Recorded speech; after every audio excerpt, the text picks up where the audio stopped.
والی سچویشن ہے اسے نجات دی جائے۔ اچھا بات سنیں، جب وفاق کی طرف سے مہنگائی کا چون قابو میں نہیں آ پا رہا ہے، جب آپ پیٹرولیم کی مصنوعات آپ دیکھیے کہ ہر چیز ڈپینڈ کرتی ہے آپ کے پیٹرول پہ، آپ کی ٹرانسپورٹ پہ، آپ کی آمد و رفت پہ، تو جب یہی چیزیں آپ کو کنٹرول پہ نہیں آ رہی تو پھر سندھ گورنمنٹ کیا کر سکے گی؟ سندھ گورنمنٹ دیکھیں ابھی فرٹیلائزر کا کتنا بڑا بحران آیا تھا، اس کو بھی تو کنٹرول سندھ گورنمنٹ نے کیا ہے۔ آپ مجھے بتائیں، آپ کو ایک کھاد کی بوری نہیں مل رہی تھی، کہنے کو پاکستان ایک زرعی ملک ہے، لیکن اس میں ایک کسان کو ایک بوری نہیں ملتی تو وہ کہاں کا پھر زرعی ملک رہ جاتا ہے؟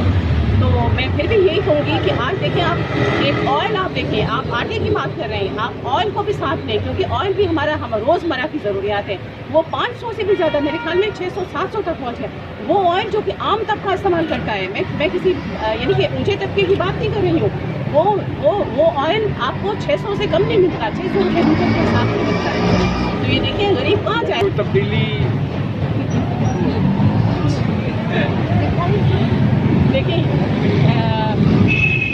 پرائم منسٹر کو ایسے الفاظ نہیں بولنے چاہیے، اور میں سمجھتی ہوں کہ یہ ان کا گھبرانا شروع ہوا ہے اور گھبراہٹ میں یہ سارے الفاظ نکل رہے ہیں۔